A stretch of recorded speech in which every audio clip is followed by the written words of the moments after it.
Staring down the barrel of a decent week of gains on the S&P this morning. Good morning to you. Closing things out Friday, potentially in positive territory. We reversed some of the losses this morning. We're up by 0.04% on the S&P 500. That's a turnaround. The Nasdaq still softer, lighter, lower, negative, a third of 1%. That's the price action. That was your opening bell. Switch up the board and get to the bond market. Yields down, lower by 9 basis points, 278.50 on a 10-year, much lower over in Germany off the back of weaker data out of Europe. For the ECB, I think it was Bank of America that said it's from whatever it takes to whatever.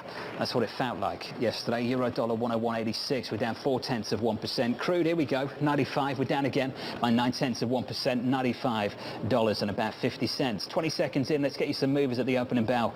Here's Kaylee. Well, John, Snap's getting all the attention this morning, but there's a lot of earnings movers out there, some that are really positive stories, including Schlumberger, the oil servicer. Probably no surprise given that everyone is searching for oil and gas. They're doing pretty well. They beat expectations, actually the highest sequential growth since 2020. And it's raising its full-year forecast amid that expansion in oil and gas. It's up about 8%. You also have HCA, the healthcare operator, hospital operator specifically, up about 17% after topping expectations. And American Express raising its full-year revenue outlook, seeing its best quarter of spending on record, up 30% when it comes to the volumes. Of course, part of that has to do with travel, but also young people, Millennial and Gen Z card members, increased their spending by 48%. That stock up about 6.25%. It's a less positive story, though, for Capital One. Earnings missed expectations. Card lending margins were weaker than expected, and they saw a big jump in credit impairment provisions. All that together taking the stock down the better part of 3%, John. Kelly, thank you. You managed to avoid this one. The joke that is Snapchat. Snap down by 33%.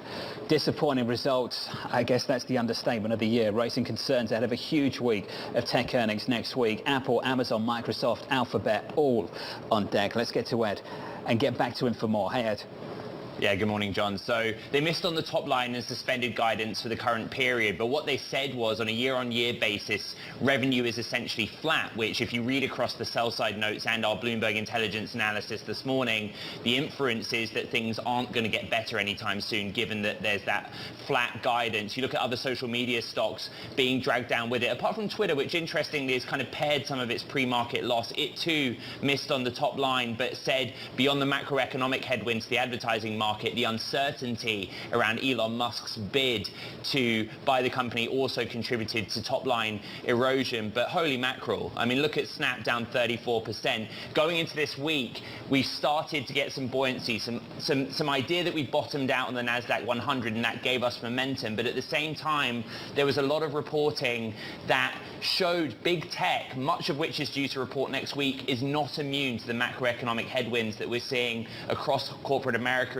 Inflation seems to be key, but now we've gone from thinking about future growth to very much about profit. What are these companies going to do, particularly your Apples, your Amazons, your Alphabets, to protect the bottom line in an environment where they're pulling back on hiring, but they're also trying to protect market position? The Apple one's very interesting, that incredible reporting from Mark Gurman, because that's a very conservative move to protect or freeze hiring by Apple standards. How reliable do you think Snap is as some kind of broader economic indicator? I was just looking at the stock price performance following earnings. Q4 2021 up 59%. Q3 2021 the stock up 27%, down 27% rather, Ed, this morning, down 34%. I mean, is this a reliable indicator of anything? Yeah, so I mean, they missed their own revision to guidance is one thing. All I can do as a financial journalist is read the transcript of the earnings call and the press release, but that's what I would call throwing the kitchen sink at it, because other than that detail on the ad market decelerating specifically in the last 90 days, they cite inflation, rising rate environment, uncertainty due to the war in Ukraine. They talk about competition from the likes of TikTok. They talk about changing consumer sentiment. They listed every reason possible why the ad market is weakening and why they missed on the top line, but they didn't have any clear picture of when that would change. What they did say is if you extrapolate out over a 2-4 year period, they've seen big demand for their product. But I mean, I'm not on it. It's hard to know, and part of the narrative around that stock in particular is who's on Snap, just as we had that same discussion around who's on Facebook anymore over the last 18 months. Kelly Lyons is, and I still don't know what Pinterest is. I've never even been on the website, never mind downloaded the app. Kelly Lyons has got some kind of Snapchat run going, and I don't know what any of it means. Kelly, I'm sure they've turned your mic up now. Do you want to tell me what you do on Snapchat? It's a snap streak. So It's if a you snap snap streak. someone every day, you get a little Okay. flame emoji. How many Mine's days? 1,704 days. Not to 1,700, brag. and that's with the husband? Yes. Okay. All right, Katie, thanks for that. And Katie, thanks for your work this week on surveillance. We loved having you. Thank you very much. BlackRock's Kate Moore has got this to say. I don't know. We don't expect earnings to generate a reversal in weak investor sentiment, even as an increasingly large number of quality high-growth companies look to be attractively priced. Kate, I'm pleased to say, joins us now. Kate, I'm not going to ask you whether you're on Snap. I'm going to ask you this. What do you make of this bounce in the equity market over the last few weeks?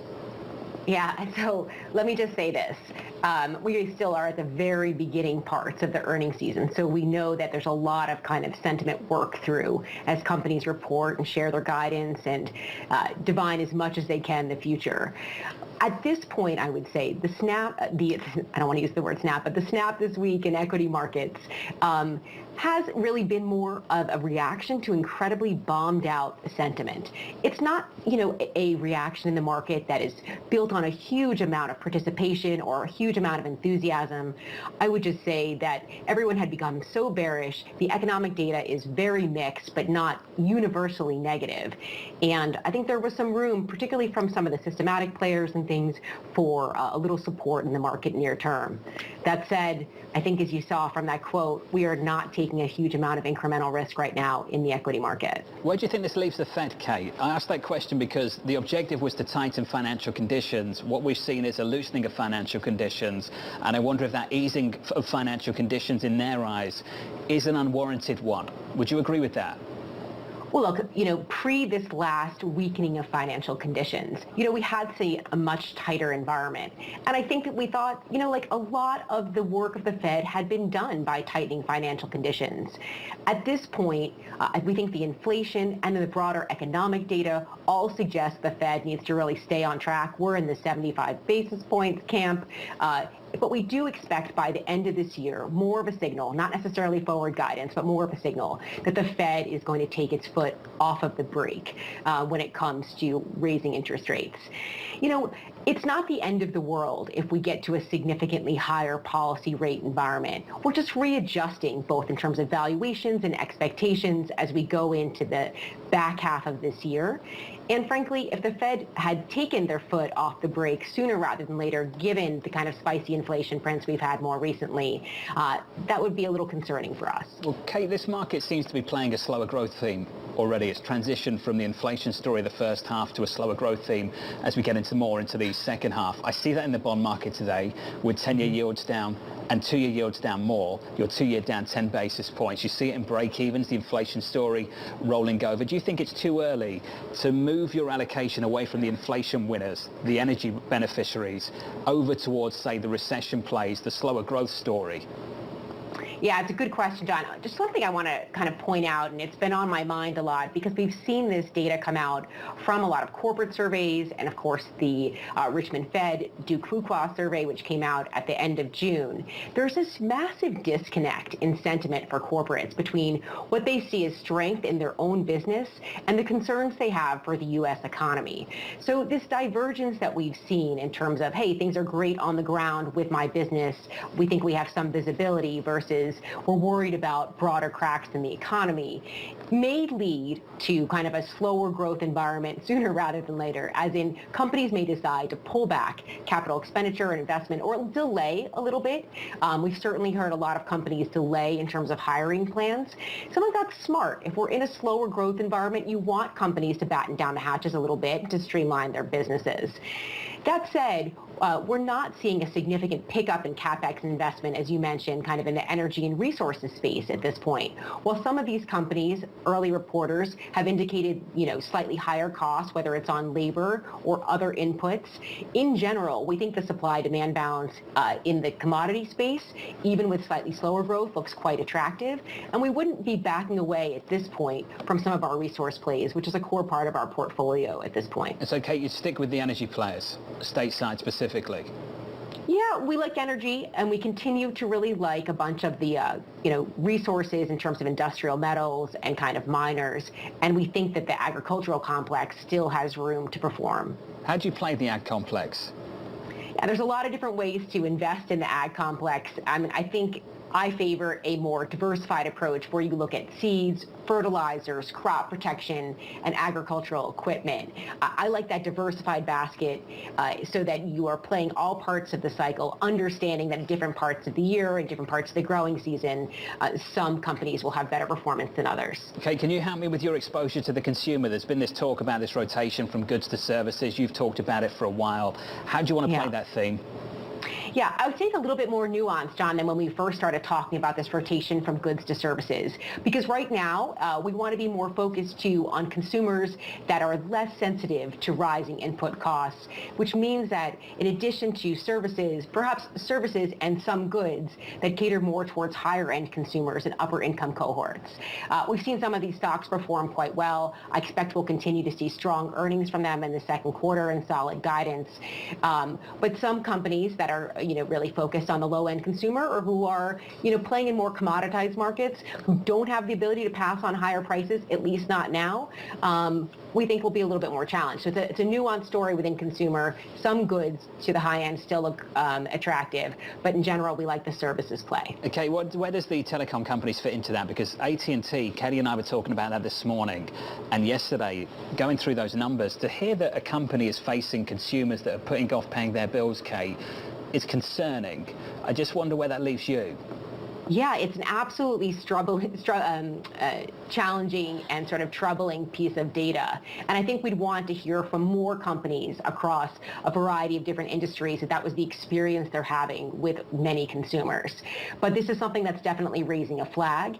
And we want to, really monitor a lot of the credit card data. You were talking just before I came on about some different experiences that banks and financial services are having in terms of their credit card data, whether or not low-end consumers are putting more on credit card, whether or not people are delaying paying down their full balances. I think that's also going to be an important high-frequency bit of data for us to monitor as we figure out really the strength of the consumer in the second half. Okay, final question, and perhaps the most important one. You've maintained a lot of dry powder through this year. You've told me that repeatedly as we've caught up regularly. I just wonder what you're waiting for. What's the inflection point that you're looking for, Kate, to start to deploy that more aggressively? I mean, John, I really want to be excited about deploying some of this dry powder. At this point, I think there are a few things. Number one, we want confirmation that the inflation data is rolling over, not just 1 month, but a kind of a sustained few months, which I think is also going to be incredibly important for the Fed. We're not expecting big forward guidance from the Fed. I think we know that's off the table in the near term, but some sort of softening in language that perhaps they can decelerate the pace of rate hikes. The second thing, I think, is really around geopolitics. We're really interested in concerned, frankly, around what energy supply into Europe might look like going into the winter. We also really want to pay very close attention to the sort of the new data in terms of Chinese growth, and not just before, but certainly after the Party Congress, and whether or not consumers feel more confident there. So there's kind of a global growth geopolitics, a bit of data that we're watching. And finally, I just want to get through this earnings season and see where companies feel that they have the best confidence in their future growth. Because right now it feels like everyone's very uncertain. Next week is a big week for earnings, that's for sure. Kay Moore of BlackRock. Kay, thank you. It's great to catch up. A Fed decision next week as well. We're looking at a 2-year yield with a break below 3% in America on a treasury, a 2-year treasury. Over in Bundland, over in Germany, the Bund market looks like this. We're down 20 basis points on a 10-year in Germany, down 21 on a 2-year. This came from Michael Hartnett of Bank of America, just as we break through 4K on the S&P 500, if you want to think about a level from him. Buy now, pay later, the theme from B of A. He said, buy now, and then he used this quote, the only time you've ever seen this level of pessimism and not made money being contrarian long was Lehman. And then he said, pay later. Peak CPI, peak yields, Fed done by 23, unlikely without a big recession and or a big credit event. He's saying sell SPX at 4,200. Something to think about as we just break through 4K on the S&P. Coming up, recession, looking like the price to pay to beat inflation. We're seeing signs that global economic growth is decelerating at a pretty rapid clip here. Evidence of that over the past few days with economic data in the U.S. That conversation up next, and some US PMIs in the mix as well.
signs that global economic growth is decelerating at a pretty rapid clip here. Evidence of that over the past few days with economic data. In the U.S., initial claims rising. We saw the Philly Fed just plunging. We're seeing the leading economic indicators barely hanging on at 1% year-over-year growth. We see this broad environment where economic growth is slowing. That was Emily Rowland of John Hancock Investment. Economic growth is slowing. Massive downside surprise on European PMIs. I can tell you the US following suit. We've got a big move at the front end of the curve in America. Your two-year yield is down 18 basis points to 290. It's a big downside surprise on the US PMIs. Let's get to Mike McKee for more. Morning, Mike. Well, misery loves company, John, it appears. The European numbers were terrible this morning. The U.S. numbers are terrible, too. The S&P Global PMI numbers have always been sort of a tertiary index, but we're following them closely these days for progress on the economy. And the manufacturing PMI falls to 52.3 from 52.7. Not bad, but then take a look at what happens with services and the composite. They fall off a cliff, both in contraction territory. Services down to 47 from 52.7. And the composite down to 47.5 from 52.3. Absolutely dismal numbers. And if you're making a bet on recession, this is why the two-year is going down. The only country, John, that had relatively decent PMI numbers today was the United Kingdom. They're all still in the 50s. I don't know what you guys are doing right. But at this Not point, much at the moment, Mike. at this Not point, much. you're tied with the Europeans for the highest recession odds. The U.S. at 40%, but we'll see if those numbers change over the course of the next day or so, well, into next week when we're trading again, because at this point, the numbers are certainly arguing against major rate moves maybe after next week. Mike, what do you make of that services print? That's just a monster of a downside surprise. 47 handle. Yeah, I haven't seen the details. My guess is maybe what is happening. These are, we compare month to month, and the PMI purchasing manager asks how they think of this month compared to last month. We may have hit like peak summer. So airlines, travel-related people are saying, well, you know, we've now sold the tickets for the rest of the summer, and so August isn't going to be as good as July and June in terms of new business. That's my guess. It also could be the heat wave. Maybe people don't want to go out too much. Your assessment of the Fed next week, Mike? Are we going to get a story in the Wall Street Journal Monday morning that says 50 and not 75? You know, if this were the PMIs from the ISM, I would say that's a possibility. I think because it's the S&P Global one, it's a little bit smaller companies that they'll stick with 75. But Nick may be sitting by his phone. Nick Timrose may be sitting by his phone this weekend. I still would think they're kind of locked into 75. And two-year yields are down aggressively, and Mike, thank you. So we got a 47.5 on the composite. This following a big downside surprise in Europe that dragged bund yields lower. Now we're seeing the same in America, dragging two-year yields even lower on treasuries. We're down 18 basis points. I want to get to Kaylee for more on the price action. That was a surprise, Kaylee. Yeah, a big one, and the bond market reacting as a result. The 2 years down 18 basis points, the 10-year by 14. So you're actually getting a little bit of a steeper yield curve right now. But the reaction in the dollar, John, also really notable. The dollar at session lows, the euro at session highs, now actually flat against the U.S. dollar. And when you put the move together we've seen this week for the dollar index, it's the worst one going back to February, John. I think that is really remarkable. But as we talk about a rotation in the economy from goods to services, what is happening in that services industry? I was just checking to see if restaurants or airline stocks were reacting to this. Not much, but if this is a story that continues, you may start to see that show up. Unbelievable, Kaylee, and thank you for that. If you missed the European numbers, we also had a sub 50 composite PMI there too, but the data in America actually worse, believe it or not. Your equity market stays elevated, up 0.25% on the S&P 500, on the Nasdaq up by 0.2%. This data coming out ahead of the Fed decision next week as we look potentially for a 75 basis point rate hike. That's dragging your two-year yield lower though. Over in the United States, your two-year much slower off the back of this data, and your two-year in Germany down 26 basis points now basically to 36 basis points on a two-year, on a 10-year down 22 over there, sub 1% 10-year yield over in Germany. And we had the headline earlier. If we close around these levels, this is one of the biggest one-day declines on a two-year yield out of Germany, going all the way back to 2008. This is what people worried about. It's only one data point, of course, and we'll look for more, but the worry was that this Fed would have to confront inflation and hike interest rates into economic weakness. And we're seeing some of that weakness on both sides of the Atlantic this morning, with weak PMIs out of Europe and now weak PMIs out of the United States. We're down big time at the front end in Germany. Your two-year yield aggressively lower. Coming up, the market moving stories you need to be watching over the next week. Your trading diary is up next.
This market all over the place, 25 minutes into the session. That's the equity story. I just want to take a snapshot of the bond market picture.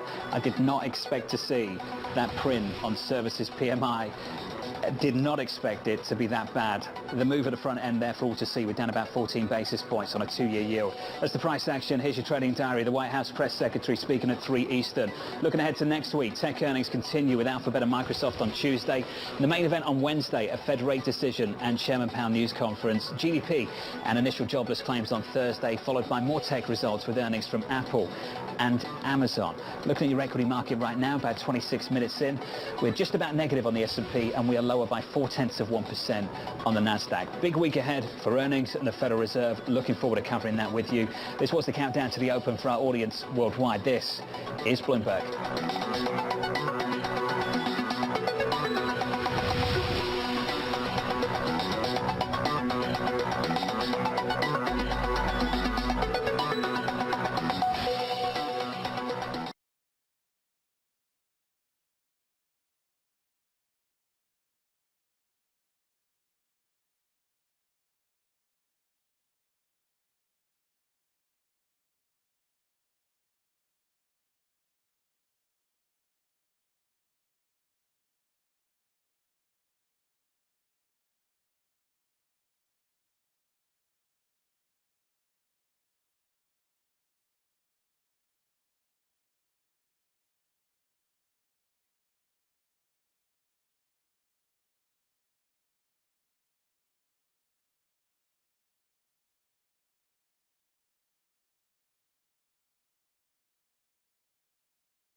From the financial centers of the world, this is Bloomberg Markets with Alex Steele and Guy Johnson.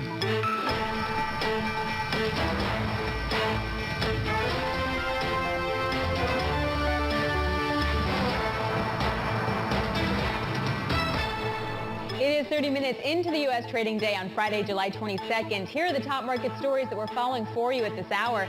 You got a global bond rally sizzling. Yields tumble. Investors flood into the belly of the curve. German and two-year bund yield sink the most since 2008.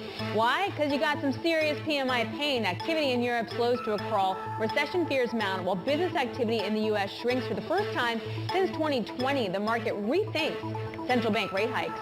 And earnings angst. Twitter revenue missing estimates. Verizon lowers its outlook. American Express, though, sees spending soar. What earnings are saying about the economy? From New York, I'm Alex Steele with Anna Edwards in London. Guy Johnson is off today. Welcome to Bloomberg Markets. And on an economic front, I thought that the news was really going to be the European PMIs, which, yes, were terrible. But just 15 minutes ago, we get the services PMI here, which is in contraction territory and a huge stunner for the market. Yeah, absolutely. And it seems no matter which side of the Atlantic you look right now, you're getting bad news in terms of expectations about where growth goes. Certainly some indicators suggesting either economies are already in contraction or some sectors are in contraction.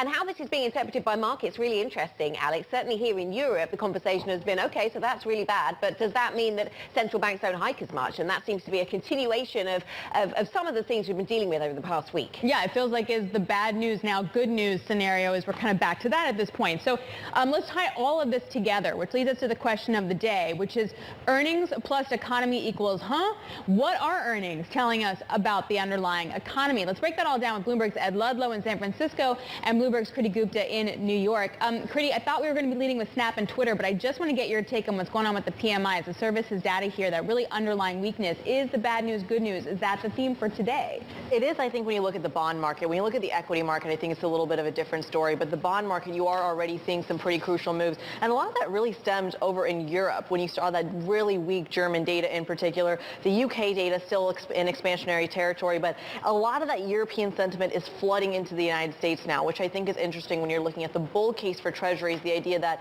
you still have that widening spread between Italian BTPs and German bunds, and that bid for German bunds, that I think is what's driving the sentiment for treasuries at the moment. Okay, so we're not sure what to do with stocks in the US. We're kind of all over the place, but certainly buying stocks here in Europe and buying fixed income, to your point, Kriti. Ed, talking about, let's go to technology, because that's where we've had a lot of the earnings news from, and that's what we thought was going to be certainly the top story this morning for markets, until, to Alex's point, we got that most recent data. What's the big takeaway for you from this tech readout, from Snap and from Twitter? I mean, there's a lot of focus on ad spending. Yeah, it's certainly that there are inflation cracks showing in this early part of the earnings season. Also that big tech, although Snap and Twitter I wouldn't generally regard as big tech, are not impenetrable to the macro headwinds that we're seeing across corporate America, across the world. It's been a really weird few days, right, where you have these kind of quite bullish signals that we had the Bloomberg survey of economists on where inflation's at right now, whether we've peaked and what the Fed might do. The NASDAQ 100 has snapped 3 straight days of gains where we were kind of really jazzed. I was jazzed, guys, going into next week and this kind of mega cap earnings season. And we've really rethought this overnight. We've basically started to worry about actually how difficult this inflation will be for tech companies of all sizes to manage. And then in the background, you have the hiring freezes, which has taken time to get on board people's minds. Well, this is, first of all, Ed, you can still be jazzed. It'll still be fun. But this is what I wanted to get the take on, sort of the Snap and Twitter issue in the advertising slowdown. Is it because companies that usually advertise are themselves retrenching? Are they cutting costs because they need to? Or are their products not selling? Because those are going to tell us two different things about the economy.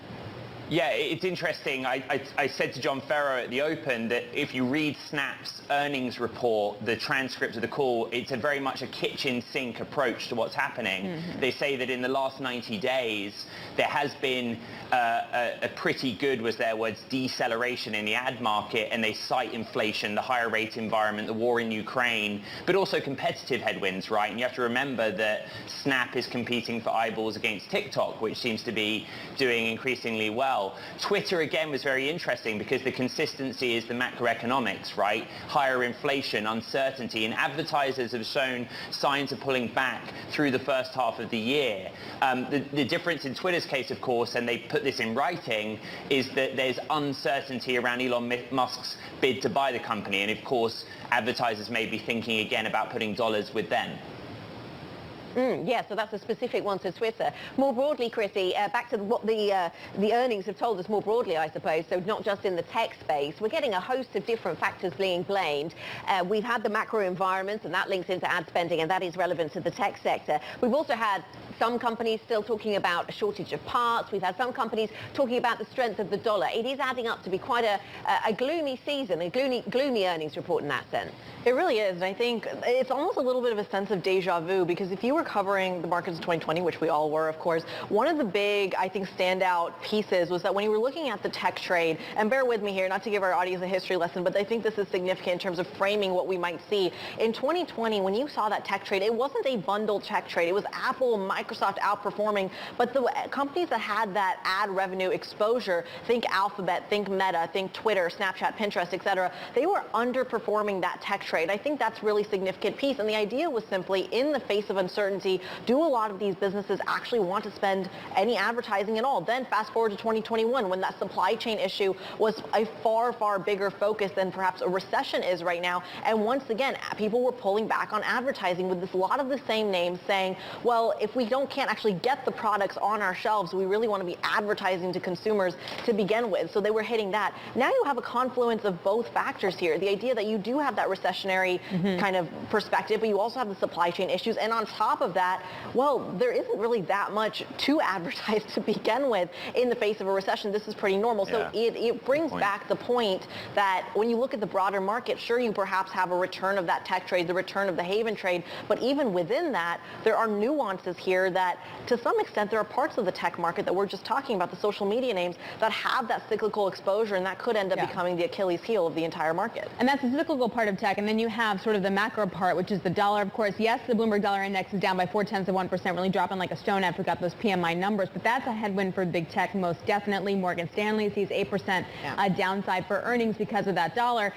What are you expecting to hear on that front next week when we get into the really big tech guys, like the Google, the Apple, the Amazon? Well, this is where you want to see if they pivot their strategies a little bit, because the whole point of why the dollar is hitting them so hard is because a lot of their exposure, the majority of their exposure, I should say, is international. These are American companies that have multinational exposure. So think Microsoft, for example, the Microsoft computers, for example, that are in every headquarter around the world, that bringing those profits back is going to be key. If this dollar case that you're seeing is really a consensus trade, that this is going to be strength that doesn't abate, do a lot of these companies say, well, okay, maybe we need to pull back on our international exposure a little bit to face these currency headwinds? I think that's the trade-off I would really pay attention to.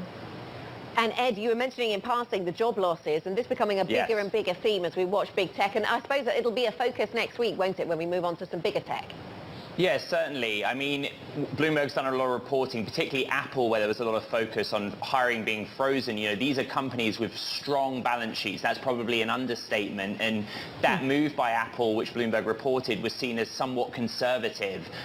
Going into earnings season, if you don't subscribe to the Tech Watch column on the Bloomberg terminal, you absolutely must. But we've gone from thinking about this growth narrative to protecting the bottom line at all costs. You consider the stronger dollar and the likes of Microsoft, like Kriti was just talking about, but also profit in this inflationary environment, the hiring freeze, because many of these companies are still trying to unwind the massive boom they went through the pandemic period. They've become bloated in many areas. Sources at all these companies tell me there are many roles in duplicate where they have two people doing the same job, and the environment's changed quickly, and you do wonder how closely the language of executives like Tim Cook will be watched on how cautious they are about the second half of this year and whether hiring freezes turn into job cuts. Okay, thanks very much. Thanks to Kriti Gupta. Thanks to Ed Ludlow as well. Thanks to both of you for joining us to take a deep dive into the tech sector once again, but also the broader earnings themes coming through so far. We just had a little bit of breaking news coming through on the grain front. We've been watching this ceremony taking place in Istanbul, bringing together, we understand, the Russians and the Ukrainians to talk about getting grain that's been trapped in Ukraine out. We're watching the UN Secretary General here talking about this, saying this will bring relief and help stabilize prices. We'll get more detail, though. What exactly has have these parties signed up to, and how long will it take to have an impact? It has been moving grain prices over the past 24 hours, so we'll certainly keep an eye on that. And we have a guest in the second hour of this programme to talk more about it. Coming up, though, next, more on our question of the day. What are earnings saying about the economy? We will ask Federated Hermes senior equity strategist Linda Dussel, who joins us next. This is Bloomberg.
Earnings season is here. Buzzwords this earnings season: recession, inflation, foreign exchange, layoffs. We are starting to see, well, the world get a little bit more cautious about what these earnings are going to look like. Bloomberg breaks the numbers first. Second quarter earnings at Delta Airlines missed expectations. When that inflation print hit, my eyes were on Amazon in particular. With exclusive expert analysis. The issue here really is elevated costs. You take a look at the projection. That is the story. Bloomberg Television and Radio. The fastest numbers and analysis you trust.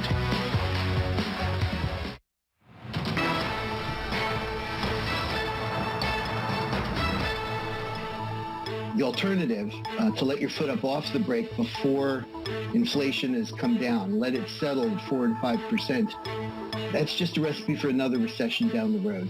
That's a recession for prolonged pain, making the agony longer and longer, stretching out over years. That's not good for the American public. I think they realize that. That was Richmond Fed President Jeffrey Lacker on Bloomberg TV saying the Federal Reserve will do whatever it takes to get inflation down. That was before that PMI number that broke about an hour later. So to the question of the day, what are earnings telling us about the economy? And what is the economy going to tell us about earnings? I want to ask Linda Dussel, Federated Hermes senior equity strategist. Linda, we have a lot of moving parts. The PMI, particularly services, really disappointing. A huge move in the bond market here as well as in Europe. And earnings that are extremely confusing, but does show that consumers are going to spend and do stuff, but tech is really feeling pain. What are we learning? Well, good morning, Alex. I think what we're learning is that it's a big mess out there, as you suggest. And there's a lot of uncertainty. And so it seems that the markets are moving quickly from one direction to another. So the direction in which the bond market has priced in an impending recession, and as quickly as it has done, is really quite amazing. And so, we at Federated Hermes are not calling for a recession. We think we may just skirt one next year. We think the 10-year bond yield should be in and around 3.25% by this year end. If you believed that, you wouldn't be buying bonds, even if you were nervous. You look at the consumer in the United States is really quite healthy. And even though there are job layoffs, and we're going to hear more about them, I think, in this earnings season, definitely from the tech sector that probably overhired, there are still way too many job openings. The job market is very, very tight. And that, I think, is what the Fed is going to look at as they do what they must and raise rates. Right, and I wonder what you make of, so you sound pretty gloomy on the earnings story that we've got so far, Linda, and I know that Bloomberg Intelligence were calling this the weakest earnings season since early 2020, and we all know why that went so sour so quickly. How bad does it get, and crucially, what's the link between a bad earnings season and what stocks do? Well, the stocks look forward. So the stock market has already been worried about this current earnings season. So we're not as concerned about what companies say about what has happened as what they think will happen as they look forward. And so if you look at the behavior of company, we saw capital expenditures are up 7% on a year-to-date basis this year. That is a bullish move in terms of the economy. The CEO roundtable has been kind of bullish and still pretty decently strong on hiring in certain areas. I realize certain areas did overhire and they need to fire. So we're not particularly gloomy, but we're very much interested in what they have to say about the future. And I think, they could be more conservative looking out into the future. We're looking at more of a malaise than terrible news. Yeah. Linda, 5% earnings growth. Linda, what's also interesting, though, is that earnings worry most definitely out there. Bank of America, in their global survey in terms of their data and sort of what investors are positioned for, said that gloom is not actually felt in the global equity funds, in that people haven't sold. They're worried, but they haven't sold yet. What kind of volatility does that mean we're going to see in the next couple of weeks as the numbers start coming out? That's exactly right, because there's too much money still right now on the sidelines. There's too many people watching very, very closely, and they want to get, they're not positioned terribly defensively, although margin debt is down dramatically. It's down in most it's been since 2009. There's still a lot of money on the sidelines because there was so much money printed. So I think a lot of people are out there saying, I'm going to wait and buy low. I'm looking for buying opportunities. The VIX is uncomfortably low. The fear index is uncomfortably low. Why won't it go up? Because there's still too much money on the sidelines just waiting to buy the dip. And so what does the NASDAQ do in recent days and weeks? It spikes. We need boring is what we need, and it's not going to be boring for a while, I'm afraid. Well, I look forward to boring, Linda. Life's been a bit too exciting recently. Let me ask you about oil then. I know that you said that oil could drop quite significantly to sort of 80, 85. Where does that leave you in terms of, well, why do you think that? Is that all because of a slowdown, and slowdown in the global economy will produce that? And what does that mean for energy stocks into which many people have piled because of fears about inflation? Well, they have done very much so. It's been the place to be invested. It was the best sector last year. It was the best sector this year to date. And interestingly, as the price of oil has come down, you see these stocks coming down. I think people are saying, I made a lot of money in these stocks, and I'm going to take this money off the table. Again, trader moves, fast moves. We're suggesting not necessarily that the price of oil goes to $80 to $85. But if it does do that, and which it very well could do, because we all know about the concerns about global recession. If it does do that in the near term, that might actually help consumer sentiment, because that's very close to their concerns. But in the end, we're bullish on energy. We have an overweight there, and you very well could see it go up dramatically into this winter as poor Europe, and particularly Germany, suffer the winter. You have to say the read-through from the oil services, though, is that companies are spending. E&Ps and oil companies are spending billions now. Like, they're ramping it up. It just depends on how fast that comes to market. Linda, in the meantime, you want boring. We're not getting boring. So do we buy bonds? I mean, that is the trade of the day. Like, buy any bond you can get your hands on. What do you do with that? Gosh, what's more boring than cash? Cash is king, and we like cash. And by the time this year is out, you're going to see some pretty good numbers relative to what we have been on cash. No, the bond yield, the long bond yield, is too low now. They priced it too quickly into recession, and as I suggested, we don't like that. As stocks go, we still like those high-quality dividend-paying stocks. So if we like energy, which I've said already, we like healthcare too. Healthcare in general has been ignored for quite some years. You can get some excellent of dividend-paying stocks out there. And if you're a good stock picker, you could go over to Europe and find some excellent names over there too that are high quality, that are stable companies that pay a dividend and will suffer whatever recession that Europe must suffer just fine. Linda, you mentioned a little earlier in passing your views on Europe. I wonder how those views on Europe stack up against the US, given all of the issues facing the European economy. We saw that in the PMI data in Europe today, certainly for Germany. And one of the big headaches hanging over Germany is, of course, access to gas. We're getting further headlines from Gazprom coming through with regards to turbines and the ones they do and don't have access to send that gas from Russia to Germany. It's all looking very opaque right now. But what assumptions do you make then that inform your European stock view? Okay, it's a big mess, just as you've suggested. And how can we invest when we're looking at a big mess? Who thinks they can suggest how this is going to work out? Germany has very high inflation, just like the U.S. does. Our Fed's doing what they must do and raise rates. They can't raise rates over there. They've got so much to deal with as it is right now. You can say, and you could have said for years, that Europe is inexpensive versus the United States, and it is. The United States remains a safe haven. You've spoken about the strength of our dollar. If it's come down lately, it's been extremely strong. That has a lot to do with our relative safe haven status and the fact that we are raising rates, which we must do. So, you know, Europe is going to be a great buy, but it would seem very premature to get involved in that, especially when we're suggesting cash. Fair point. Linda, thanks. Yeah, we heard the message. Thank you very much. Thanks to Linda Dussel of Federated Hermes. Thanks very much for joining us.